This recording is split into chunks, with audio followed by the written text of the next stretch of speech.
지난주는 하나님은 복 주기를 원하신다라는 말씀으로 함께 말씀을 나눴습니다.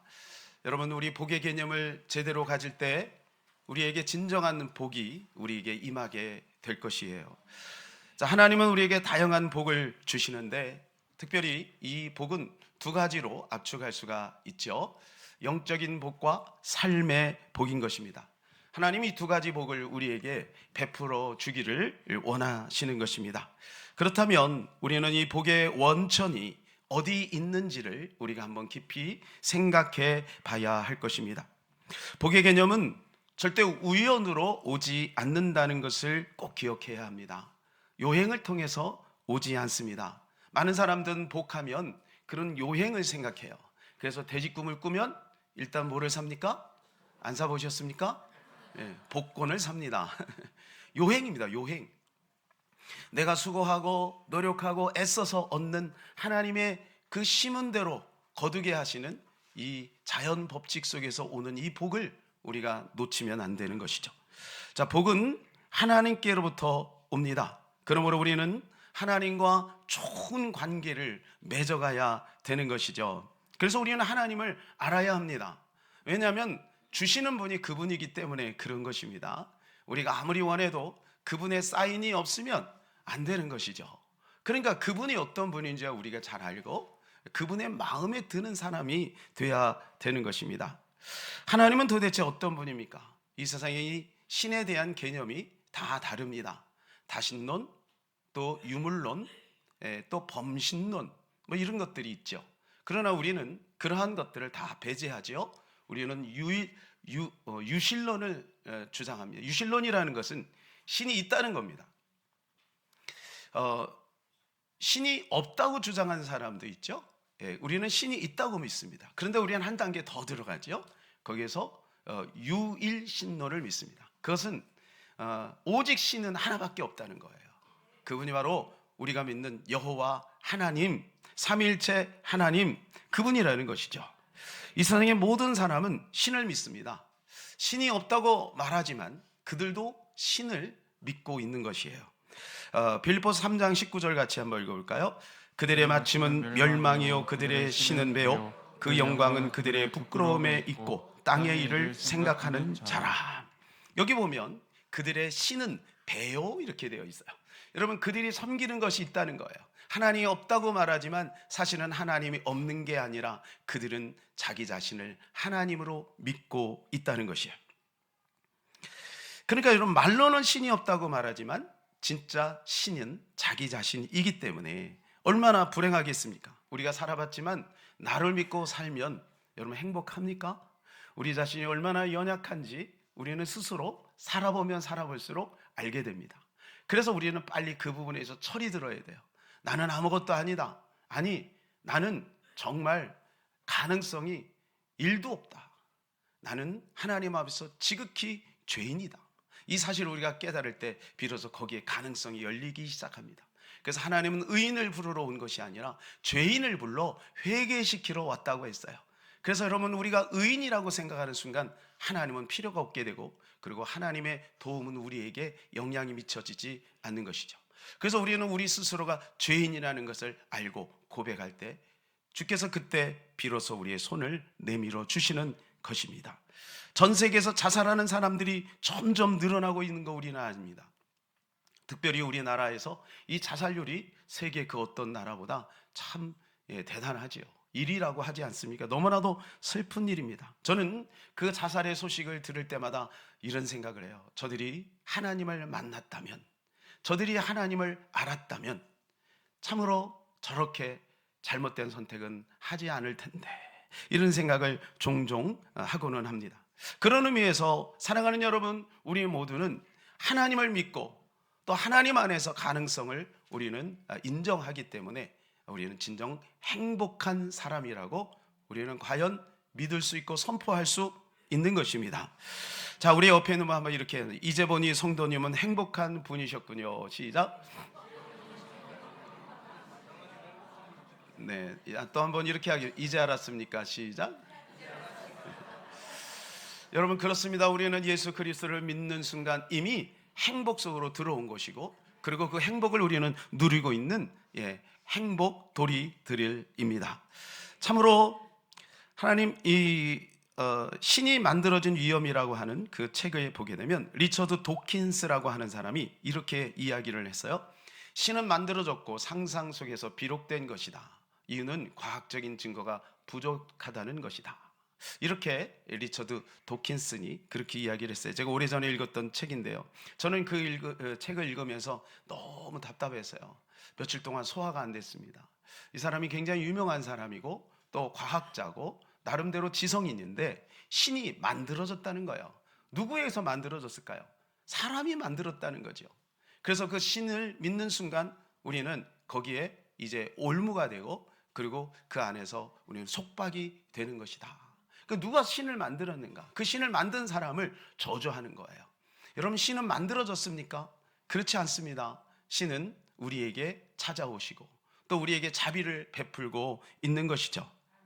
만일에 신을 과학적으로 증명할 수 있다면 그것은 이미 신이 아닌 것입니다. 3차원의 세계에서 어떻게 4차원을 증명할 수가 있겠습니까? 개미가 자기의 언어로 우리 인간의 모든 삶을 표현할 수 있겠어요? 개미도 나름대로 언어가 있겠죠. 그러나 그것을 가지고 어떻게 인간을 다 표현할 수 있겠어요? 불가능하지 않겠어요? 그런데 이 4차원이 아니라 그 높은 곳에 계신 하나님에 대해서 어떻게 우리 인간이 다 알 수가 있으며 증명해낼 수가 있겠습니까? 우리가 만일에 숫자를 풀듯이 수학을 풀듯이 과학을 풀듯이 그렇게 해서 다 증명해낸다면 그 신은 우리 아래에 있는 것이죠. 그렇기 때문에 우리는 다 이해할 수 없지만 그 신의 존재를 인정할 수밖에 없는 것이고, 우리는 그 신의 존재를 인정하기 때문에 우리는 이미 행복한 사람이다 라고 하는 것입니다. 우리의 고향은 하나님입니다. 그래서 여러분, 고향에 돌아가면 평안하잖아요. 우리가 하나님의 품속에 안기면 우리는 비로소 거기에서 안정감을 갖게 되는 것이죠. 그래서 우리는 몇 가지 통해서 하나님과 좋은 관계를 우리가 맺어가야 되는데, 첫 번째는 뭐냐? 불안한 세상 속에서 하나님과 좋은 관계를 맺으라는 것입니다. 이제 1절부터 3절까지 우리 하나님의 말씀을 주목하면서 같이 한번 읽기를 원합니다. 1절에서 3절입니다. 너희 중에 싸움이 어디로부터, 다툼이 어디로부터 나느냐? 너희 지체 중에서 싸우는 정력으로부터 나는 것이 아니냐? 너희는 욕심을 내어도 얻지 못하, 살인하며 시기하여도 능히 취하지 못함으로 다투고 싸우는도다. 너희가 얻지 못함은 구하지 아니하기 때문이요, 구하여도 받지 못함은 정력으로 쓰려고 잘못 구하기 때문이라. 많은 사람들이 얻으려고 합니다. 소유하려고 합니다. 쟁취하려고 합니다. 성공해 보려고 합니다. 그런데 안 돼요. 그러니까 어떻게 해요? 다투고 싸우고 그리고 욕심을 내고 시기도 해봅니다. 그러나 여러분, 점점 안 되는 것을 느끼게 돼요. 심지어는 여기 보니까 하나님께 구하였다 그래요. 기도했다는 거죠. 기도했는데도 얻지 못하는 거야. 이유는 뭐냐? 하나님과의 그 방향성, 하나님과 뜻과 어긋나 있기 때문에 그렇다는 거예요. 그래서 여러분, 4절에는 뭐라고 되어 있냐면 우리가 하나님과 원수가 될 수도 있다라는 거예요. 하나님을 믿는 백성이 어떻게 하나님과 원수가 될 수 있겠습니까? 창세기 3장에 보면 선악과를 따먹은 인간들은 실존적으로 죽었다라고 표현을 해주고 있습니다. 여러분, 하나님을 떠난 백성들은 이미 몸은 움직이고 생각은 하는 것 같고 문화는 만들지만 이미 죽은 존재와 같다는 거예요. 그래서 하나님을 떠난 인간들이 아무리 종교적 행위를 해도 그 안에 만족이 없는 거예요. 모든 사람들은 자기 나름대로의 신관을 가지고 또 종교를 가지고 있지만, 여러분, 우리는 그렇지 않잖아요. 우리도 수많은 종교 중에 하나로 여기 있다면 우리는 진정한 행복을 누리지 못할 거예요. 우리는 생명 대신 그분을 만난 것이고, 우리는 그 안에서 분명히 하나님께서 베풀어 주시는 놀라운 은혜와 행복이 준비되어 있음을 우리는 믿어야 할 것입니다. 하나님을 떠나면 일단은 우리가 아버지께로 돌아가야 되는 것이죠. 하나님께로 돌아가야 돼요. 성경에 보면은 집 떠난 탕자 이야기가 누가복음 15장에 소개되고 있습니다. 여기 보면 우리의 실존에 대해서 이야기를 해주고 있어요. 탕자가 왜 집을 떠났습니까? 자기의 목적을 이루기 위해서 나간 거예요. 아버지가 모르겠습니까? 아버지가 알죠. 이 자식 집 나가면 고생한다는 거 압니다. 그럼에도 불구하고 아버지가 그에게 재산을 이렇게 띄워주죠. 그는 처음에는 얼마나 좋았겠어요. 자기 멋대로 하고 싶은 대로 늦잠 자고 학교도 안 가고 그냥 친구들하고 마음 놓고 놀고, 나중에는 어디까지 떨어져요? 창기를 만나고 창기에게 돈을 다 써버리고, 돈이 있을 때는 막 친구들이 막 찾아왔지만 돈이 다 떨어지고 나니까 어떻게 해요? 홀로 남지요. 그래서 나중에 비참한 말로를 겪게 되죠. 그래서 돼지 주엽 열매를 먹어요. 유대인들은 제일 혐오하는 동물이 돼지예요. 그러니까 밑바닥까지 떨어졌다는 것이죠. 구제불능이라는 거예요. 그렇게 견디다 그가 깨달은 것은, 우리 아버지 집에는 종들도 대접을 받는데 나는 이게 뭐냐, 내가 여기서 줄여 죽는구나, 이렇게 뉘우치고 그가 아버지께로 돌아가기 시작합니다. 사랑하는 여러분, 여기서 우리에게 주는 메시지가 무엇입니까? 일단 우리가 행복을 추구하기 전에 아버지께로 돌아가야 된다는 겁니다. 하나님과 좋은 관계를 맺어야 된다는 것이죠. 돌아가기만 하면 하나님은 우리를 받아주시고 용서해 주시는 것입니다. 여러분의 자녀가 만일에 그런 탕아의 모습을 가지고 있다면 여러분은 어떻게 하겠어요? 여러분, 그 탕아를 우리가 기쁨으로 받아들일 수 있겠습니까? 그런데요, 놀라운 것은 이 집 나갈 때부터 아버지는 항상 언덕에 올라가서 이 아들이 언제 오나 하고 이렇게 기다리고 있었다는 거예요. 투덜투덜 집으로 향하고 있는데 아버지가 먼저 달려갑니다. 자식이 아버지를 보기 전에 아버지가 먼저 자식을 보는 거예요. 여러분, 이것이 하나님의 사랑인 거예요. 오늘 우리가 하나님을 찾기 전에 이미 주님이 우리를 찾으셨고, 우리가 하나님을 사랑하기 전에 이미 하나님이 우리를 사랑하신 것입니다. 그래서 우리는 이 자리에 있는 거예요. 은혜가 먼저인 것이죠. 은혜는 우리가 원해서 온 게 아니라 이미 주신 거예요. 그것을 깨닫고 누리는 자가 복된 것이죠. 그래서 우리는 행복한 사람 아니겠습니까? 막 돌아가고 나니까 아버지가 너무 기쁜 거예요. 그래서 금가락지를 끼우고 새 옷을 입히고 새 신을 입히고 그 다음에 송아지를 잡고 그리고 잔치를 벌입니다. 그 동네 사람들을 다 초청해요. 여러분, 이게 뭔지 아십니까? 율법에 의하면 그런 자식은요, 돌에 맞아 죽어야 돼요. 그러니까 내가 용서했으니 당신들 건들지 마십시오, 이래요. 내가 다 용서했으니까 당신을 절대로 우리 아들 욕하면 안 돼, 이 얘기예요. 하나님 보장하시는 거예요. 가인에게 표를 줬잖아요. 그 몹쓸 놈 아니에요? 동생을 돌로 쳐서 죽였어요. 얼마나 나쁜 놈이에요. 그런데도 불구하고 하나님은 가인에게 표를 주고 사람들에게 일을 해하지 말라라고 그렇게 명령하는 것입니다. 사랑하는 여러분, 우리가 주님께로 돌아가면 그때부터 다시 가능성이 열리게 되는 것입니다. 그래서 우리는 우리의 어떠함에 상관없이 주께로 돌아가야 돼요. 자꾸 못 돌아갈 이유를 찾으면 안 돼요. 우리는 주께로 돌아가야 돼요. 그런데 문제는 첫째 아들이에요. 첫째 아들, 이 첫째 아들의 반응을 보세요. 첫째 아들은 아버지를 떠난 적이 없어요. 항상 아버지 곁에 있었어요. 그러나 자기 동생이 집 나갔을 때 그는 동생을 찾지 않았어요. 아버지의 마음을 모르는 거예요. 그리고 동생이 돌아왔을 때 잔치를 보니까 이것 때문에 너무 기분이 나쁜 거예요. 그래서 투덜투덜거리고 안으로 들어가지 않아요. 아버지 마음이 너무 아파요. 얘야, 동생이 왔어. 들어가서 축하해 주자. 동생이 지금이라도 돌아와서 얼마나 다행이냐, 이렇게 얘기를 하는데, 아니에요. 내가 아버지를 위해서 이렇게 충성했거든. 아버지는 염소 새끼 하나 잡지 않았는데 동생을 위해서 창기와 함께 돈을 다 써버린 저 동생을 위해서는 어찌 저렇게 송아지를 잡나이까 하면서 투덜거리는 거예요. 사랑하는 여러분, 이 첫째 아들은 몸은 아버지와 같이 있었지만 마음은 떨어져 있었던 거예요. 사랑하는 여러분, 하나님을 사랑하십니까? 하나님이 섭섭합니다. 다시, 하나님을 사랑하십니까? 한 번만 더 합시다. 우리 하나님이 기뻐하실 수도. 하나님을 사랑하십니까? 아멘입니다. 아멘입니다. 두말하면 잔소리입니다. 그러나 여러분, 기억하셔야 돼요. 형제를 사랑해야 하나님을 사랑하는 겁니다. 하나님을 사랑한다고 하면서 이웃을 미워하고 형제를 미워하고 성도를 미워하는 건 내가 하나님을 사랑하지 않고 있다는 것을 증명하는 거예요. 그 첫째 아들이 그것 아니겠어요? 동생이 미운 거예요. 동생을 포용하지 못하는 거예요. 왜요? 따져보니까 그래요. 여러분, 따져보면 사랑할 수 있는 사람이 아무도 없어요. 따져보면 조건으로 사랑할 수는 있겠죠. 그러나 따져보면 그 조건은 날마다 깨어지게 되어 있잖아요. 그러니까 하나님이 내가 그렇게 미워하는 그 사람을 하나님이 그토록 사랑하신다는 사실을 기억한다면, 하나님을 사랑하는 사람이라면 그 사람을 나는 미워하지만 하나님이 사랑하기에 내가 그 사람을 사랑할 수 있다는 거예요. 집도난 아들이 집도난 동생이 너무 미워, 이해가 되지 않아. 그렇지만 아버지가 사랑하기에 사랑해야 그 사랑이 진정 아버지를 사랑하는 것 아니겠어요?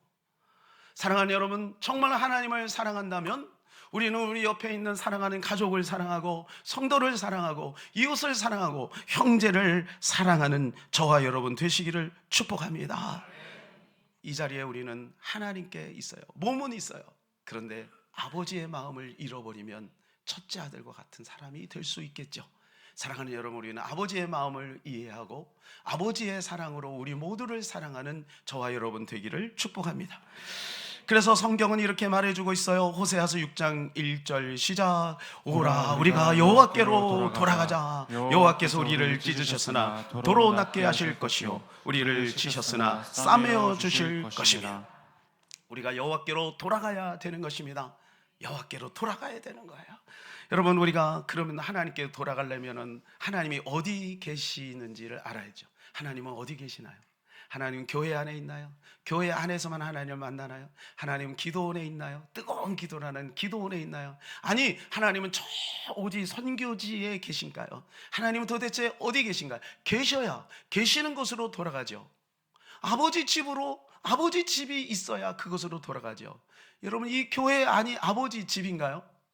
여러분, 우리는 정말로 하나님께로 돌아가야 되는데 성경은 이렇게 말해주고 있어요. 로마서 5장 10절 시작. 곧 우리가 원수 되었을 때 그의 아들의 죽으심으로 말미암아 하나님과 화목하게 되었으니 화목하게 된 자로서 더욱 그의 살아나심으로 말미암아 구원을 받을 것이니는. 여러분, 우리는 원수였어요.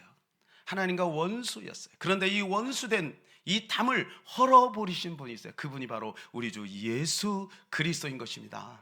그래서 다리를 놓으셨어요. 하나님과 우리 사이에 땅과 하늘을 연결하신 거죠. 그래서 그 예수 그리스도를 통해 우리는 높고 높은 하나님을 만나는 거예요. 그 자비로운 하나님을 만나는 거예요. 하나님께로 돌아간다는 것은 무슨 말이냐면 예수 그리스도 안으로 들어간다는 것입니다. 거듭났다는 말은 아담 안에서 나와서 예수 안으로 들어가는 겁니다. 여러분, 종교 생활을 하면서 여전히 내 안에서 아담 안에서 신앙생활을 하면 안 돼요.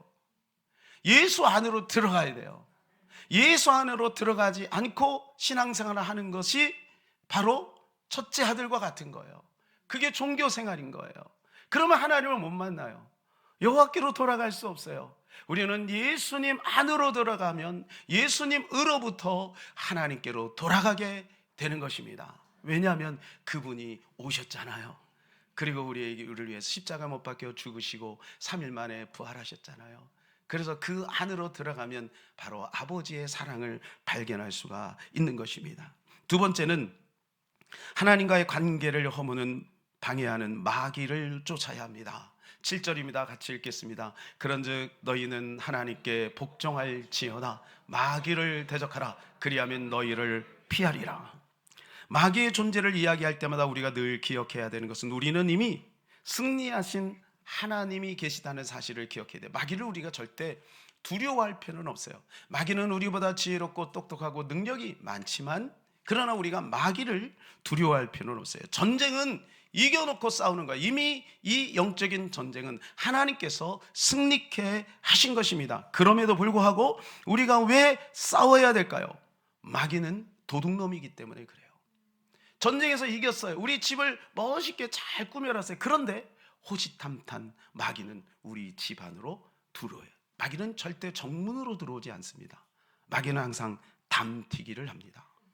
도적의 특징 아니겠어요? 우리가 원하지 않는데 들어온다는 거예요. 무슨 말이에요? 틈이 보이면 들어가요. 여러분, 우리 인간에게 다 틈이 있죠. 틈이 없는 사람이 어디 있어요? 모든 사람에게 다 틈이 있어요. 이성의 틈, 돈의 틈, 명예의 틈, 인정의 틈, 이 틈이 다 있어요. 그래서 그 틈을 딱 보면 마귀는 그 속으로 들어가려고, 우리가 허락하지 않았는데 들어오려고 하는 거예요. 그렇기 때문에 우리는 날마다 마귀를 습관적으로 쫓아야 하는 겁니다. 창세기 3장 뱀이 하와를 꼬셨던 선악과를 따먹는 과정을 우리 잘 기억하십시오.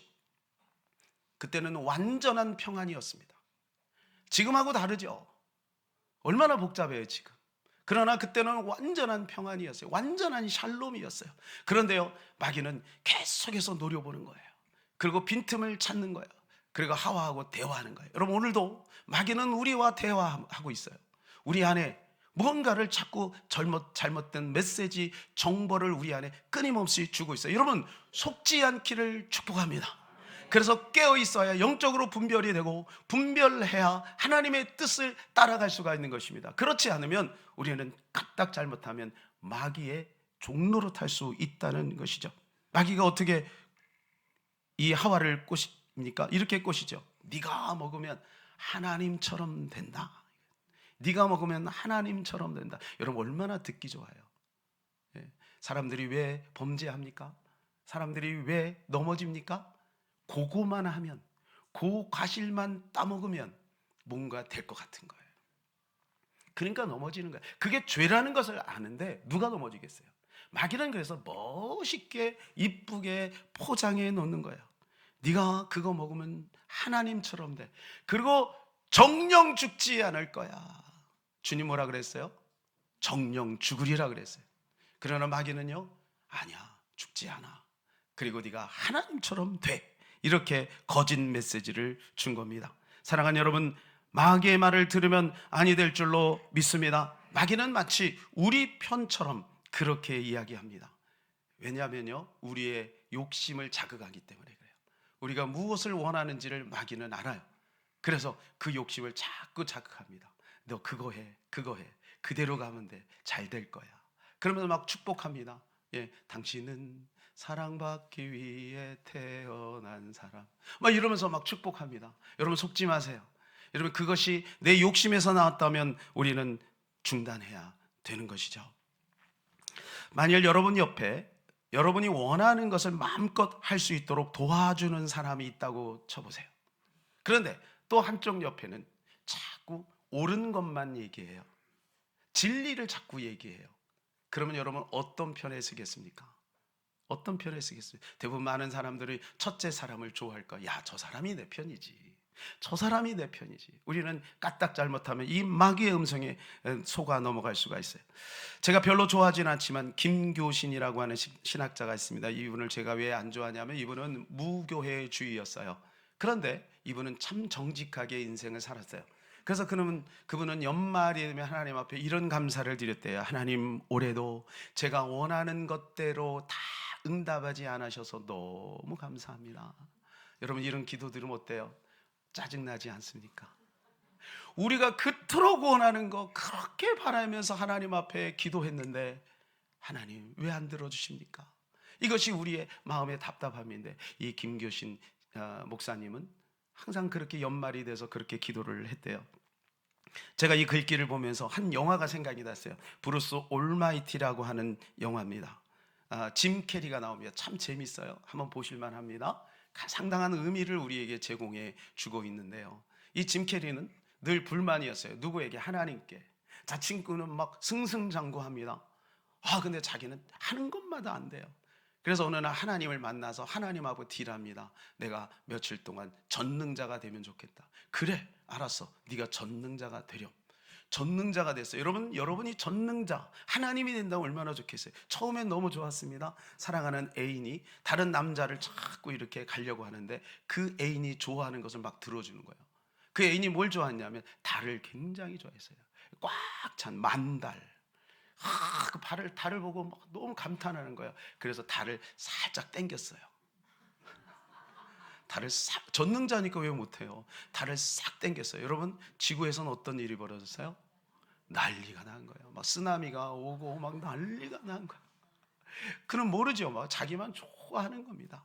자, 문제는 뭐냐 하면 저녁이 되니까 이 전능자에게 막 기도가 올라오는 거예요. 수없이 전 세계에서 얼마나 기도를 합니까? 야, 여기 있는 사람들만 기도 온다면 골치가 아픈 거예요.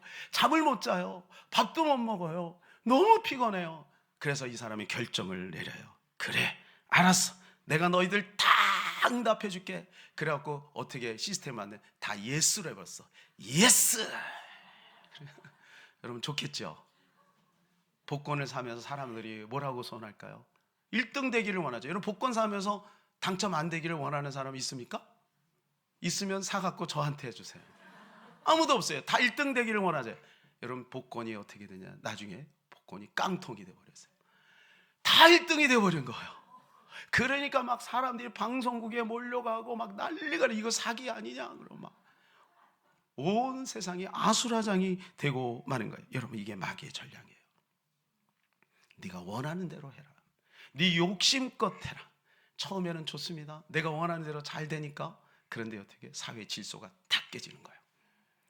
여러분 지금 우리가 이 전국 속에서 여러분이 원하는 대로 되지 않습니다. 하나님이 원하는 대로 될 줄로 믿습니다.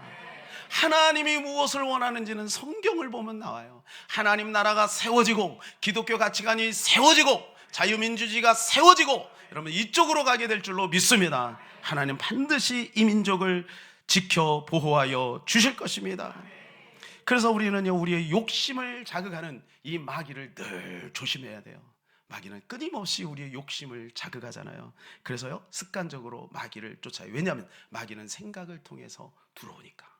생각의 속도는 빛의 속도보다 빠르다 그랬죠, 그죠? 빛의 속도는 어때요? 1초에 지구를 7바퀴 반 도예요. 지금도요, 이 빛이 딱 비춰지면 순식간에 7바퀴, 지구가 얼마나 큽니까, 이 지구가. 근데 7바퀴 반을 돈단 말이에요. 근데 이 생각의 속도는 이 빛의 속도보다 빠르다고요. 그러니까 마귀가 주는 이 생각, 우리가 까딱 잘못하면 내 생각으로 받아들이는 거예요. 아유, 날씨가 추우니까 감기가 올 것 같아, 아플 것 같아, 안 될 것 같아, 왜 이렇게 짜증이 나? 여러분 이런 생각 다 내 생각이 아닐 수도 있다는 것 기억하세요. 그래서 말씀으로 자꾸 우리를 다듬어대요. 네.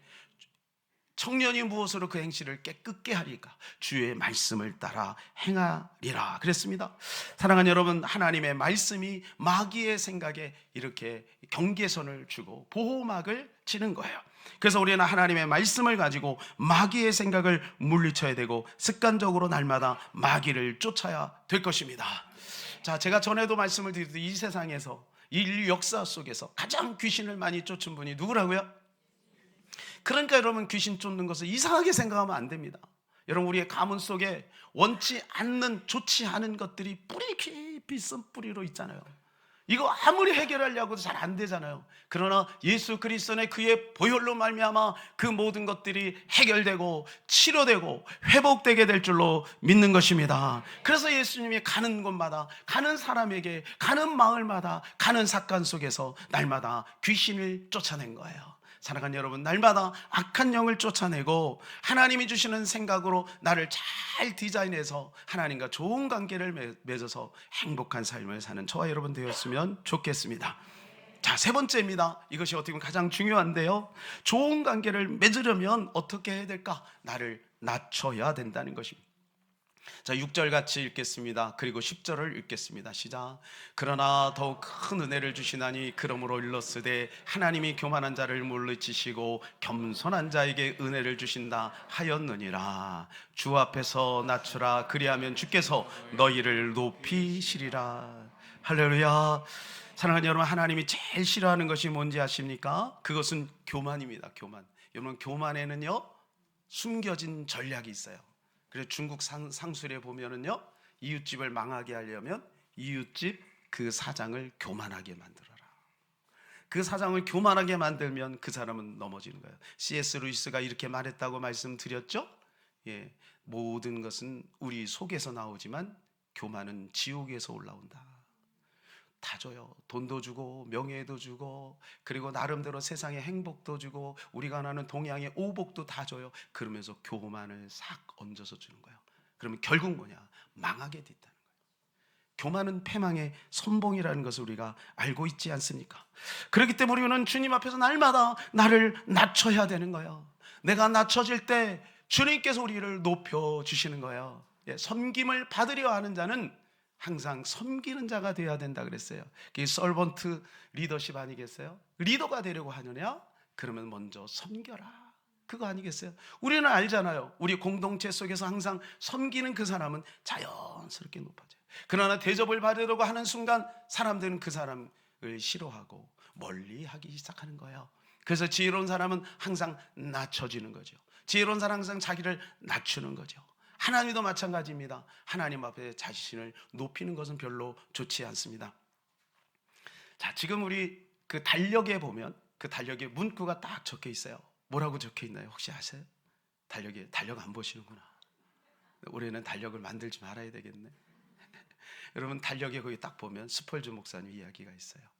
나의 자랑을 멈추는 것은 하루 종일 하나님을 자랑하는 것이다. 여러분, 우리는 인간은 연약하기 때문에 끊임없이 나를 자랑하려고 하는 것이 있어요. 여러분, 근데 이것이 우리 스스로 절제가 안 되잖아요. 그러니까 어떻게 하냐? 이것을 억제할 수 있는, 절제할 수 있는 방법은 하나님을 높이고 하나님을 자꾸 자랑하는 거예요. 저는 어릴 때부터 이 말씀을 참 좋아했는데 잠언 3장 5절 6절입니다. 시작. 너는 마음을 다하여 여호와를 신뢰하고 내 명철을 의지하지 말라. 너는 범사의 그를 인정하라. 그리하면 내 길을 지도하시리라. 예, 여호와만을 신뢰하라는 거예요. 내 명철을 의지하지 말라는 거예요. 우리 모두가 각자 명철이 있잖아요. 처세줄이 있잖아요. 경험치가 있잖아요. 그거 의지하지 말라는 거예요. 그리고 너는 범사의 그를 인정하라. 그러면 너의 가는 길을 하나님께서 지도해 주신다고 말씀해 주고 있는 것입니다.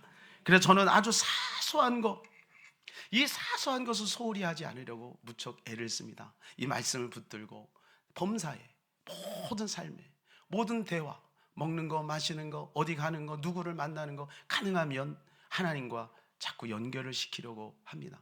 사랑하는 여러분, 그것이 우리가 성공하는 비결이 아닐까요? 에녹을 보세요. 365일 그는 300년 동안을 주님과 동행했어요. 주님과 동행한다는 건 뭘까요? 에녹에게만 하나님이 딱 실현돼 가지고 인형처럼 옆에 있나요? 아니잖아요. 그는 영으로 늘 주님과 교제한 거죠. 그리고 모든 범사에 그를 인정한 거죠. 작은 것도 주님과 대화하고 기도한 거죠. 이게 바로 범사에 그를 인정하는 것이고 주님과 동행하는 것입니다. 빌보서 4장 6절에 7절에 아무것도 염려하지 말고 다만 모든 일에 기도와 간구로 너희 구할 것을 감사함으로 하나님께 아뢰라 그랬어요. 그리고 그 뒤에 뭐라고 하면 그리하면 하나님의 평강이 그리스도 예수 안에서 너희 마음과 생각을 지키신다고 그랬어요. 결국 어디가 평안해야 되냐? 마음과 생각이 평안해야 돼요. 마음과 생각에서 성공이냐 실패냐가 갈라지는 거예요. 마음과 생각에서 행복이냐 불행인가가 갈라지는 거예요. 그런데 그 염려가 그것을 좀 먹어버리잖아요. 그래서 그 염려를 어떻게 하느냐? 기도로 바꾸는 거예요. 우리는 수없는 염려가 와요. 예를 들어서 여기 여러분이 어떤 중요한 회의를 딱 그 자리에 간다고 생각해서 그럴 때 우리는 벌써부터 염려가 오죠. 야, 소화가 안 돼. 잠도 안 와.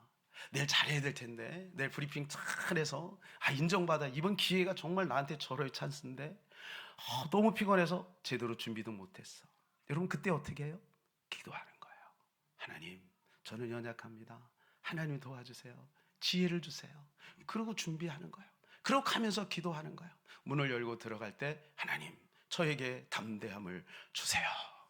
여러분 기도해 보세요. 하나님은 그렇게 하십니다. 우리 공부하는 우리 친구들 공부 안 될 때 공부 안 된다고 낙심하고 차라리 영화 보고 그러지 말고 하나님 앞에 그 자리에 딱 무릎 꿇고 1분만 손 들고 기도해서 완전히 분위기가 바뀝니다. 공기가 바뀝니다. 예, 그리고 하나님이 돕는 자를 붙여 주시는 것입니다. 요셉을 보세요. 요셉은 보디발의 가정에 가정 노예로 들어갑니다. 그런데 그곳에서도 기도합니다. 노예로 있을 때도 기도했어요. 그는 감옥에 들어갑니다. 그곳에서도 기도합니다. 여러분 그러니까 어떻게 돼요? 하나님과 동행하였더라. 하나님이 형통케 하셨더라. 여러분 이게 놀라운 비밀이에요. 그리고 나중에 그는 총리가 되지 않습니까? 고난당한 것이 우리에게 유익이지만 고난을 주님과 연결시키지 않으면 고난은 고난으로 끝날 뿐이지만 고난을 하나님과 연결시키면 그 고난 속에서 아름다운 것이 준비되어지고 결국 우리를 통해 하나님의 영광이 나타나게 될 것입니다. 그래서 기도는 겸손한 거예요. 칼빈은 얘기했습니다. 교만한 자는 기도하지 않는다. 교만한 자는 절대 기도하지 않는다는 거예요. 사랑하는 여러분, 날마다 하나님 앞에 기도하고 범사의 그를 인정하심으로 말미암아 하나님이 우리에게 베풀어 주시는 놀라운 축복과 은혜를 받아 누리는 저와 여러분 되시기를 주님의 이름으로 축복합니다.